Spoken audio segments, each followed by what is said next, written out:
Hey hello, I welcome you to Arc Genesis. As we know कि नाटक का exam जो थर्ड अटेम्प्ट होने वाला है बहुत ही ज़्यादा पास में है। और सबसे बड़ी प्रॉब्लम जो मुझे लगती है, जैसे मैं लोगों से डिस्कस करता हूँ, either they face the problem in English comprehension, या उससे भी बड़ी प्रॉब्लम आती है लोगों को मैथमेटिक्स में। देखो, मैथमेटिक्स फर्स्ट ऑफ ऑल समझना पड़ेगा कि नाटक के अंदर मैथमेटिक्स वैसा वाला नहीं आता +2 वाला। They are asking about the 10th level mathematics, जो इतना मुश्किल नहीं है। और ऑल दो मैं मैथमेटिक्स का कोई टीचर नहीं हूँ, लेकिन आप लोगों को जब भी कोई बात आती है, आई थिंक हर दूसरा बच्चा ये बोलता है कि सर प्लीज़ मैथमेटिक्स वर्कआउट करते हैं, कुछ करते हैं। तो मैं भी आप जैसे स्टूडेंट हूँ, मुझे भी ज़्यादा नहीं पता है, but I will try. Mathematics मेरे कॉलेज के टाइम से पहले, मतलब लाइक मेरे स्कूल टाइम में अच्छी हुआ करती थी। लाइक मुझे मैथमेटिक्स बहुत अच्छी लगती थी। तो आज हम क्या करने वाले हैं, तो मैंने एक नई सीरीज निकाली है। जैसे हम जेई की क्वेश्चन करते हैं डेली, ऐसे हम नाटक के क्वेश्चंस भी हम सॉल्व करने की कोशिश करेंगे।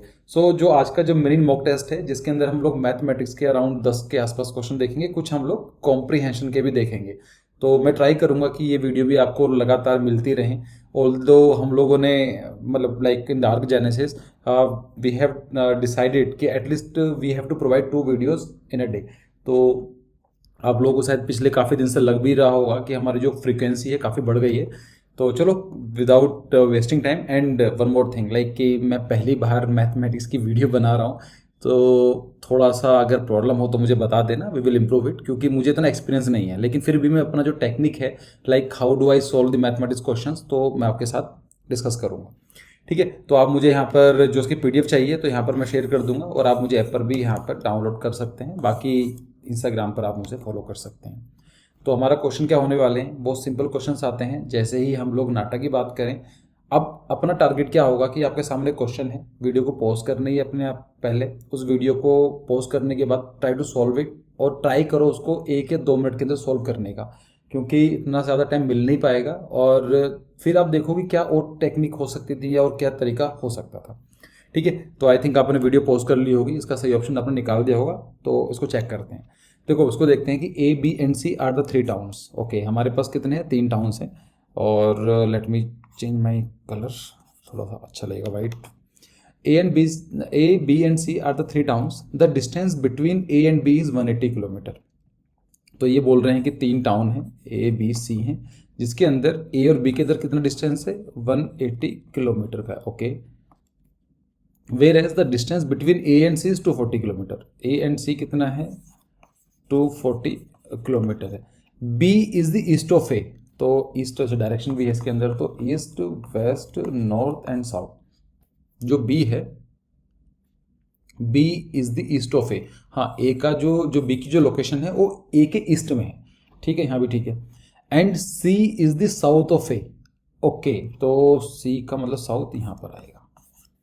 आया समझ में क्वेश्चन का मतलब क्या है, कि जो ए है, बी है, 3 सिटीज़ हैं, जिसके अंदर ए और बी के जो बीच में डिस्टेंस है 180 किलोमीटर है, as as here you can see. Whereas the distance between A and C is 240 kilometre, तो ये कितनी है, 240 किलोमीटर है। B is the east of A, तो बी जो है वो ए के ईस्ट में है, ये भी सही है। And C is the south of A. Okay, जो सी है वो साउथ है, ए के साउथ में, आप देख रहे हैं साउथ यहाँ पर। What is the distance between B and C, तो हम इसको थोड़ा बना लेते हैं। ये ए है, और यहाँ पर ये कितना है, ये बी है, और ये गया है अपना सी। ए और बी के अंदर डिस्टेंस कितनी है, 180 किलोमीटर। और जो ए और सी में डिस्टेंस कितनी है, इट इज़ 240 किलोमीटर। ईस्ट है ये, है ना, ये ईस्ट डायरेक्शन है, और ये साउथ डायरेक्शन है। तो आपको सिंपल लगानी है कि अब क्वेश्चन क्या पूछा गया है, what's the distance between B and C. तो आप पाइथागोरस लगाएंगे तो निकल जाएगा। पाइथागोरस क्या होती है, सिंपल है। आप इसको करेंगे 180 का स्क्वायर करेंगे, और आपको 240 का स्क्वायर करेंगे, और इसको अंडर रूट ले लो, जितना भी आएगा वो आ जाएगा। मैं इसको ट्राई करूँ, या थिंक कर लेंगे आप।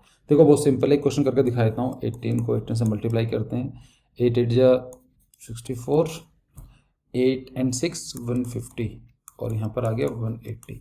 सो 4 9, नहीं 8 5 13 होता है, तो 3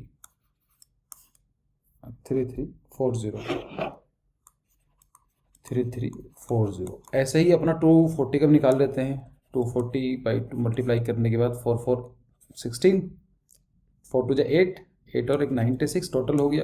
और ये हो जाएगा 4 2 जा 8 और 2 2 4।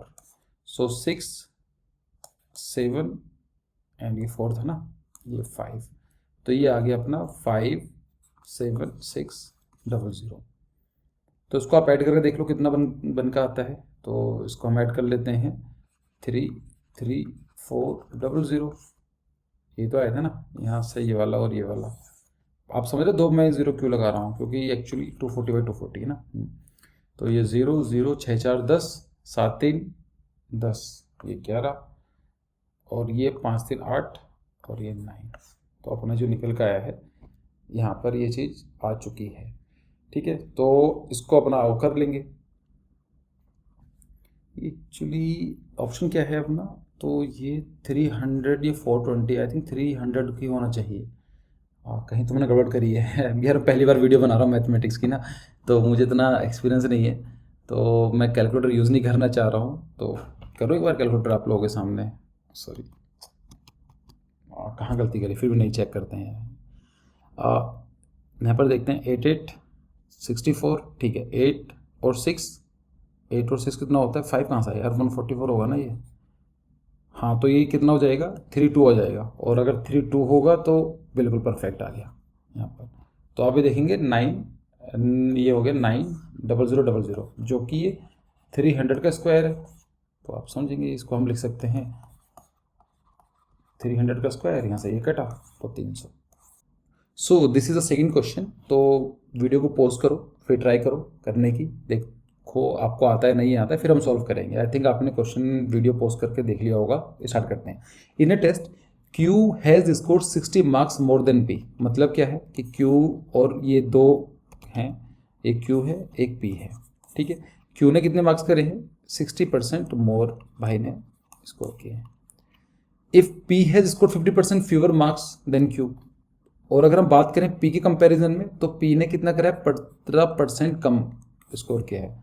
सिंपल समझो, अगर मान लेते हैं अगर Q ने 100 मार्क्स किए हैं, तो जो P ने कितने करे होंगे, 85 मार्क्स के होंगे, क्योंकि 15% कम किए हैं ना। तो बस अपने को यही बताना है कि अगर देखा जाए 60% मोर है, कितने परसेंट कम है। तो अगर आप देखें 100 - 85 इज इक्वल टू 15% जो है वो कितने हैं, 60 है, क्योंकि बोला गया है ना कि जो Q है score 60% marks more than P, तो ये 60 से ज़्यादा मार्क्स हैं। तो 15% इज इक्वल टू 60, तो हम इसको 1% कितना हुआ, 60/15, मतलब 4 मार्क्स आ गया। तो अगर हम पूछा जाए कि इफ़ P है score 15 fewer marks than how much P score, P कितना है, 85%, 85 क्या है ना, तो 1% इज इक्वल टू 4 मार्क्स।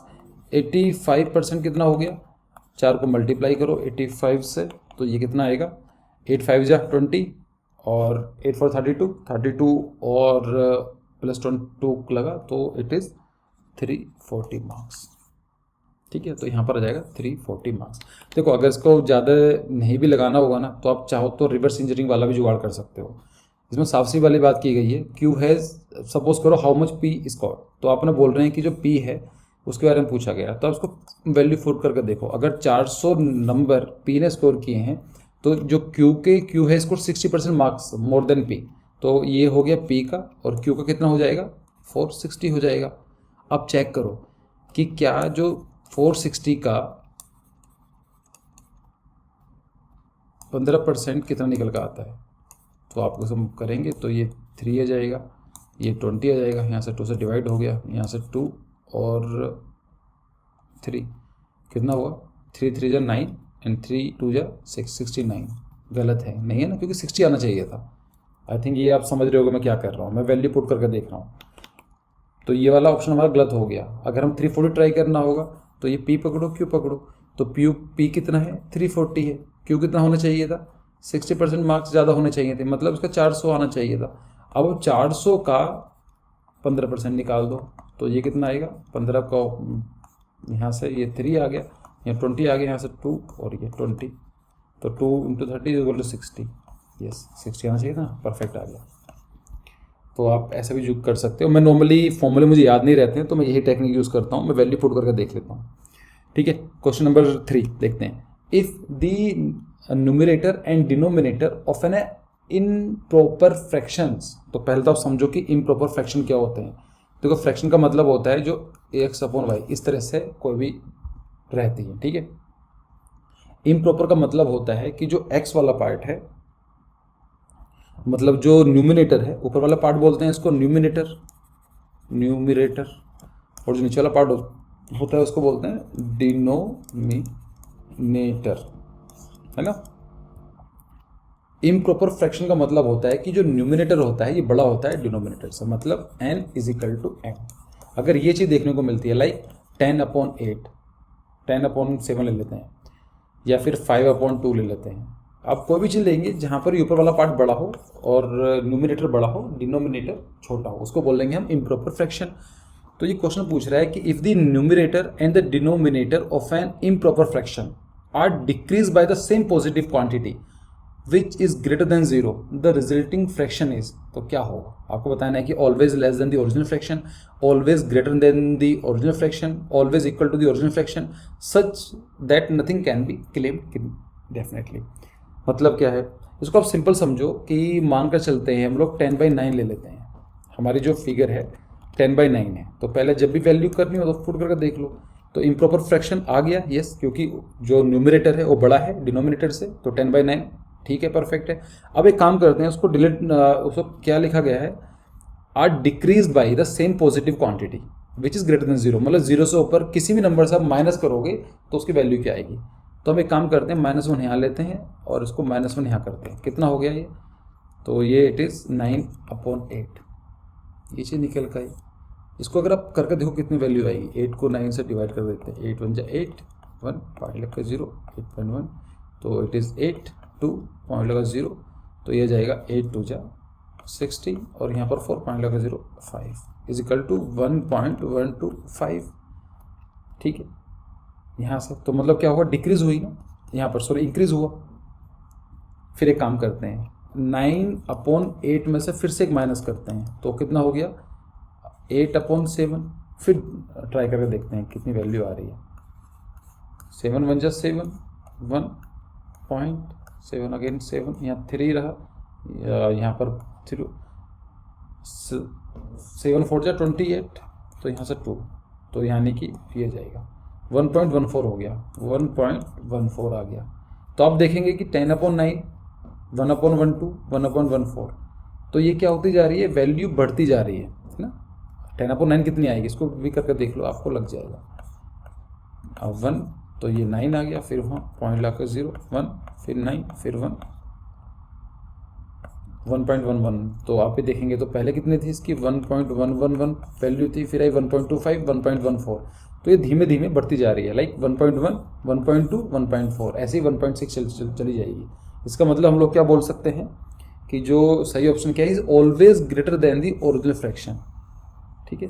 तो अगर आप एक इम्प्रॉपर फ्रैक्शन है उसको अगर आप सेम नंबर से माइनस करते हो, डिक्रीज करते हो, और जो नंबर है वो 0 से ऊपर है, तो आपकी जो वैल्यू आएगी it is always greater then the original fraction. I think आपको समझ में आ रहा होगा हम क्या बात कर रहे हैं, ठीक है। फिर क्वेश्चन आता है कि a watch which loses time uniformly is 7 minutes faster at 8:30 AM Tuesday and become 5 minutes slow at 8:30 AM next Wednesday, ठीक है, अगले वाले वेडनेसडे, मतलब जो आने वाला नहीं, जो ट्यूसडे के बाद वेडनेसडे आएगा उससे अगले वाले वेडनेसडे की बात चल रही है। When did the watch show the correct time, it did not show the correct time ever, 8:30 AM Saturday, 8:30 PM Saturday, 12:30 AM Saturday. तो आई थिंक क्वेश्चन समझ में आया आपको, मैं फिर भी और इजीली आपके लिए बहुत इजी बना देता हूँ। देखो यहाँ पर एक टाइमलाइन बनाते हैं बहुत सिंपल तरीके से, यहाँ पर हम लेकर चलते हैं, इट इज़ ट्यूसडे, यहाँ पर Wednesday, Thursday, Friday, Saturday, Sunday, Monday, Tuesday, Wednesday, और ये बोलता है कि a watch which loses time uniformly, जो है धीमे धीमे टाइम कम होती जाती है, 7 मिनट फास्टर एट 8:30, तो ये 8:30 जो है यहाँ पर कितना है, 7 मिनट फास्ट है Tuesday and become 5 minute slow at 8:30 at the next Wednesday, मतलब यहाँ पर वाला नहीं, फिर जो अगला वेडनेसडे आएगा यहाँ पर, जब यहाँ पर पहुँचती है तो ये 8:30 का जो टाइम है वो क्या हो जाती है, 5 मिनट स्लो हो जाती है, 5 मिनट स्लो हो जाती है, मतलब कितना है, 7 मिनट बहुत तेज़ी चल रही थी, फिर 5 मिनट स्लो हो जाएगी, मतलब पहले आगे चल रही थी फिर पीछे हो जाती है। इसका मतलब कितना है कि यहाँ पर 12 मिनट का डिले आता है। ठीक है, समझ रहे हो ना। क्या आप ये मानो चलो अगर 8:30 है तो यहाँ पर कितना दिखा रही होगी, फास्ट दिखा रही होगी। इट इज़ लाइक कि 8:37 दिखा रही होगी यहाँ पर, और जब यहाँ पर 8:30 हुआ तो यहाँ पर कितना दिखा रही थी, 8:25 दिखा रही होगी। तो कितने मिनट का डिफरेंस है, 12 मिनट का डिफरेंस है। तो ये क्वेश्चन पूछ रहा है कि आपको बताना है कि when did the watch show the correct time. बहुत सिंपल तरीका है करने का। तो आप ये पहले काउंट करो कितने घंटे में कितना डिले कर रही है, पहले घंटे निकाल लेते हैं इसको, कितने दिन है। तो यहाँ देखेंगे, तो यहाँ पर मंडे ट्यूसडे एक दिन, यहाँ पर 1, यहाँ पर 2, यहाँ पर तीसरा, यहाँ पर चौथा, 5वां, 6वां, 7वां, 8वां। तो यहाँ पर टोटल कितने डेज हुए, 8 डेज होगी, क्योंकि आज ट्यूसडे है तो अगले वेडनेसडे का मतलब अगले ट्यूसडे से 7 दिन, और अगला वेडनेसडे मतलब एक और दिन, 8 दिन होगी, 8 डेज। और उसको मल्टीप्लाई करते हैं 24 आवर्स में। तो ये कितना हो गया, 8 multiply by 24 is equal to this much hours. मतलब क्या है कि जो 12 मिनट्स हैं, वो कितने घंटे में ख़त्म हो रहे हैं, 8/24 आवर्स में कम होते जा रहे हैं। सही टाइम कब आएगा, जब ये 7 मिनट जो फास्ट चल रही थी वो स्लो होती चली जाएगी। मतलब 1 मिनट का टाइम, 1 मिनट इज इक्वल टू 8/24/12। और अगर हम 7 मिनट की बात करें तो ये कितना हो जाएगा, 8 मल्टीप्लाई बाई 24/12 इंटू 7, इसको 2 आ गया तो इट इज़ 7 2 14, तो 14 मल्टीप्लाई बाई 8। इसको आप करेंगे कितना हो गया, 17 8 2 7 8 लाइक 112 है ना। 112 घंटे के बाद, 112 घंटे के बाद जो हमारी क्लॉक होगी वो 7 मिनट जो फास्ट चल रही थी वो नॉर्मल हो जाएगी। तो आप निकाल लो 112 घंटे कितना होगा। 112 घंटे का मतलब कितना है, यहाँ तक आई थिंक समझ में आया ना आपको क्या चल रहा है अभी तक। तो 112 मिनट के बाद हमारी जो घड़ी होगी वो सही टाइम बता रही होगी। 112 मिनट का मतलब कितना है, इसको आप 24 आवर्स से डिवाइड कर दीजिए, 24 आवर्स से, तो आई थिंक कितना होगा, और 24 आई थिंक 4 से मल्टीप्लाई करेंगे तो 4 करते हैं इसको, 4 4 16 और 96 आवर्स। तो 96 का मतलब कितना हो गया कि 112 में से 96 आवर्स निकालते हैं, 4 दिन हो गए। तो 4 डेज और 4 दिन ये, 4 घंटे ये और 12 घंटे ये इज इक्वल टू 16 आवर्स। 4 दिन का मतलब क्या है, तो अब क्या आएगा यहाँ से, वेडनेसडे 1 दिन, ट्यूसडे 2 दिन, फ्राइडे 3 दिन, 4 दिन। तो 4 दिन तो हमारे सैटरडे वाले हो गए। अब उसके बाद क्या होगा, यहाँ पर 8:30 का टाइम पीरियड है, 8:30 के अंदर हम 16 घंटे और जोड़ देते हैं, तो 12 घंटे बाद जोड़ते हैं तो 8:30 जो सुबह के टाइम है और रात के हो जाएंगे 8:30। 8:30 के बाद 4 घंटे और जोड़ दो, 9:30, 9:30, 10:30, 11:30, 12:30। सो 12:30 रात के, संडे के दिन है ना, 9। तो ये सही तो है, 12:30 संडे के दिन। आई थिंक आया ना समझ में आपको ये क्या मैं कर रहा हूँ। ठीक है, फिर क्वेश्चन और देखते हैं। How many diagonals can be drawn by joining the vertices of A hexagon. तो ये तो बहुत सिंपल क्वेश्चन है, करके देख लेना। इसका फॉर्मूला भी आता है पर मुझे फॉर्मूला याद नहीं है। मतलब क्या है, कोई हेक्सागन के बारे में बात हो रही है कि इट्स लाइक, ये बोल रहे हैं कि एक हेक्सागन है हमारे पास इस तरह से। हाउ मेनी डायगोनल्स, कितने डायगोनल्स खींचे जा सकते हैं हेक्सागन से। तो जहाँ तक मुझे याद है एक फॉर्मूला हुआ करता था, लेकिन चलो उसको ट्राई करते हैं बिना उसके। तो हम क्या करते हैं, यहाँ से लेते हैं, यहाँ से लाइन स्टार्ट करते हैं। तो कितने डायगोनल आ गए, 1 2 3, ये ख़त्म हो गया। 3 डायगोनल्स हमारे यहाँ से निकले। फिर यहाँ से देखते हैं तो यहाँ पर 4 5 6, मतलब 3 हमारे यहाँ से निकले। यहाँ से देखते हैं तो ये तो डायगोनल बन चुका है ऑलरेडी। यहाँ से एक और ये आ गया और यहाँ पर एक और आ गया, तो यहाँ पर 2 डायगोनल और निकले। यहाँ पर देखते हैं, यहाँ से ये है और ये पार्ट यहाँ पर आ गया, तो यहाँ पर एक निकला। यहाँ पर तो ऑलरेडी है, यहाँ पर भी ऑलरेडी है। सो 3 + 3 6, 6 + 2 8, 1 + 9, तो अपने कितने निकले, टोटल 9 हमारे डायगोनल्स खींचे जा सकते हैं। समझ में आया कैसे मैंने काम किया। ठीक है, फिर क्वेश्चन नंबर 6 देखते हैं। The ratio of number of are numbers of ₹2 coin and ₹5 coins that Ajay has is 6:11। मतलब क्या है, अजय एक लड़का है, उसके पास कुछ कॉइन ₹2 के हैं, कुछ कॉइन ₹5 के हैं। उनकी रेशो क्या है, 2 को मान 2 हैं और 5 के जो कॉइन है 6:11 में है। मतलब हम 6 6:11x मान सकते हैं। ठीक है, इतना मुश्किल नहीं है, यहाँ तक समझना। ठीक है, इसको हम मान सकते हैं 6x और 11x मान सकते हैं इस तरह से। If the number of rupees 5 coin is half then he will have an amount of 790 rupees. मतलब क्या है, अगर जो 5 ये 5 रुपये कॉइन्स हैं, 5 रुपीज़ कॉइन्स हैं, और ये 2 रुपीज़ के कॉइन्स हैं, तो ये क्वेश्चन बोला जाता है कि अगर जो 11x है उसको हम आधा कर देते हैं, देखो मतलब कितने टोटल कितने पहले करेंसी काउंट करते हैं। लेट्स से देखो थोड़ा सा फ्लैग कर लेते हैं, इसके काम करते हैं कि 6x के, ये जानते हैं रेशो में कैसे काम करते हैं, तो उसको हम क्या कर सकते हैं 6x मल्टीप्लाई बाई 2, ये तो हमारे टोटल करेंसी 2 रुपीज़ की हो गई। फिर ये बोल रहा है कि इसको हम अगर आधा करते हैं, मतलब 11x जो है 11 बाई जो 2 कर देते हैं ना, 11% ना रेशो, 11 बाई 2 को हम मल्टीप्लाई करते हैं 5 रुपीज़ से। If the number of the rupee 5 coin is half then he will have an amount of 790 rupees. तो ये टोटल कितना आ जाएगा, 790 रुपीज़ आ जाएगा। ये हमारी इक्वेशन बनी। कितना होगा, 6 2 जा 12x plus 50x by 2 is equal to 790। तो ये इधर चला जाएगा तो it will be 24x plus 55x और अपॉन 2 हो जाएगा, उधर ही चला जाएगा 790 के पास। तो कितना हुआ, 5 4 9, 5 और 2 7, 79 ही हो गया टोटल ना, 79x, और यहाँ चला जाएगा 790 बाई 2। इसको हटाओ यहाँ से, इसको यहाँ लेकर चले जाते हैं 790, सॉरी 79 हो गया, इसको यहाँ से उठाते हैं 10 से करते हैं तो इज इक्वल टू 20 रुपीज़। तो जो x है 20 है। अब ये पूछ के रहा हाउ मेनी 2 रुपीज़ कॉइन्स, तो ये कितने 6x थे, तो 6 मल्टीप्लाई x को मल्टीप्लाई कर दो 20 इज इक्वल टू 120 रुपीज़।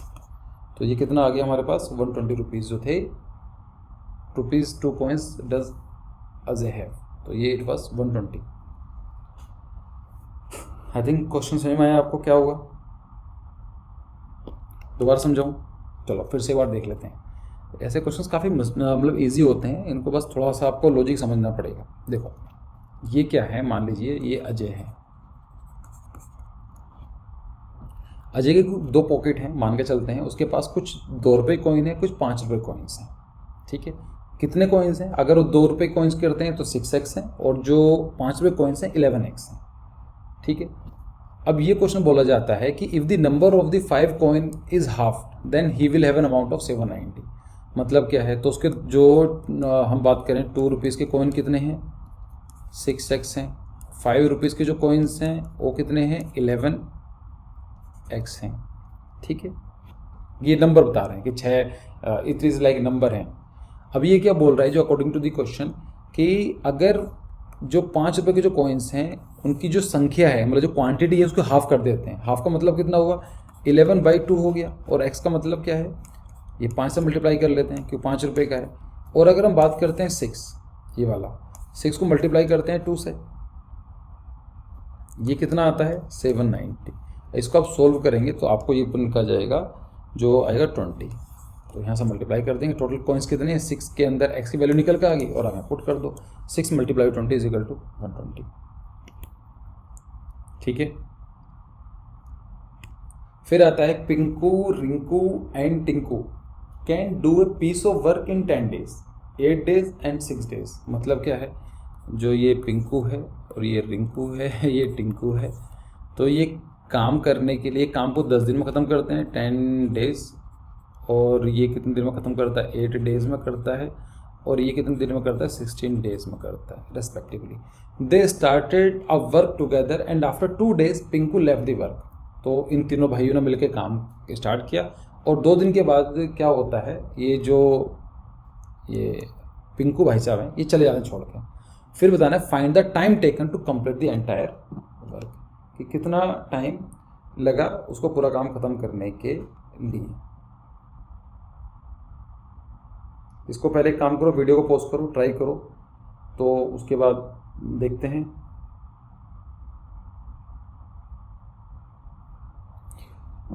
तो देखो एक काम करते हैं, मान लीजिए इसको हम टोटल वर्क मान लेते हैं, total work is equal to x मान लेते हैं। ये कितना काम करता है, 10 डेज हैं, 10 दिन में काम खत्म करता है, एक दिन में कितना करेगा, he will work in 1 day, x by 10 हो गया, सॉरी 1/10 हो गया।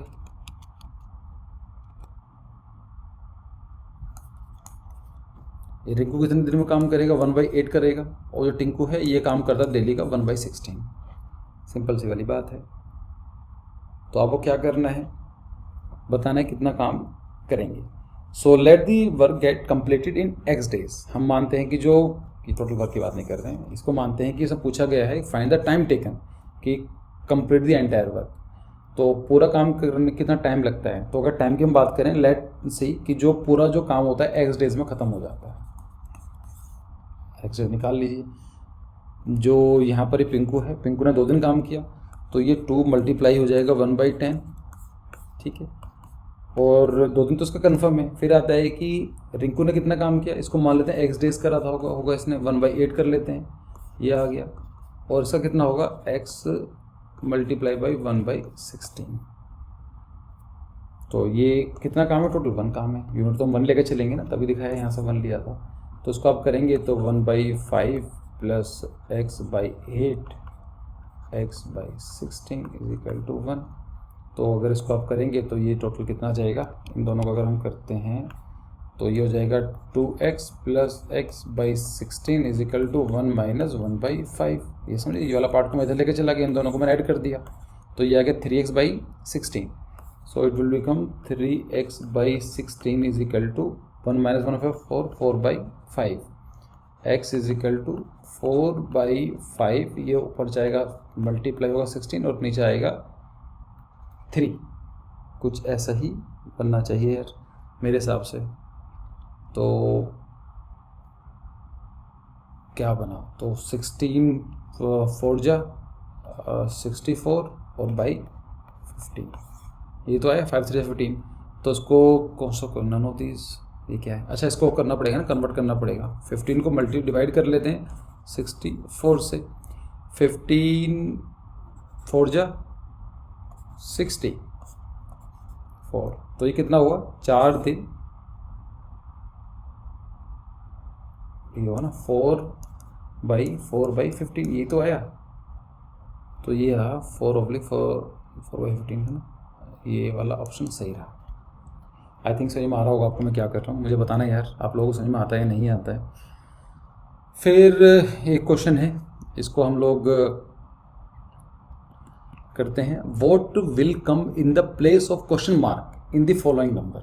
सीरीज है, एक क्वेश्चन मार्क को मतलब बताना है, एक सीरीज है 7 8 16 43 107 तो एक सीरीज़ है, उसके बारे में एक क्वेश्चन मार्क दिया गया है। इसके बाद कौन सीरीज़ आएगी, बहुत सिंपल, ऐसे क्वेश्चन पूछे भी गए थे शायद।